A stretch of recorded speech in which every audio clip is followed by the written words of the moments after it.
তুই তুললি কেন? প্রেমে যদি এতই ব্যথা, সেই প্রেমে তুই ভুললি কেন?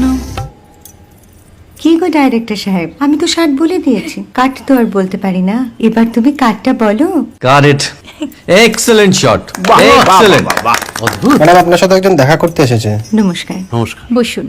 আপনার জন্য আমি চেক বইটা নিয়ে এসেছি ম্যাডাম। কি যেন নাম আপনার ডিরেক্টর সাহেব? পিনাকি মুখোটি। মুখুটি বাবু, আমি ভুতুরিয়া বাবুর কাছ থেকে পরে চেক নিয়ে নেব। আচ্ছা। আগে আপনার বাঁধানো বইটা দিন, দেখি, পড়ি, ভাবি। হ্যাঁ, না মানে সেটা এখনো ঠিক তৈরি হয়নি। ও, তাহলে সেটা আগে ঠিক করুন ভাই, তারপর চেক টেক হবে। কিছু যদি মনে না করেন ম্যাডাম, আপনার হাতে, আরে এটা তো কুমারীর চরিত্র, ওই আংটিটা। ওই যে বললাম ভাইটি, আগে আপনার বইটি রেডি করে আনুন। ও হ্যাঁ, আপনি বোধহয় জানেন না যে মায়া কুমারী তার আংটি কখনোই খোলে না। সে কুমারীর পাটেও খোলে না, বেধবার পাটেও খোলে না। এই সব বড় ক্যামেরাম্যানরা ঠিক জানেন যে মায়া কুমারীকে কোন অ্যাঙ্গেল থেকে কিভাবে নিতে হয়।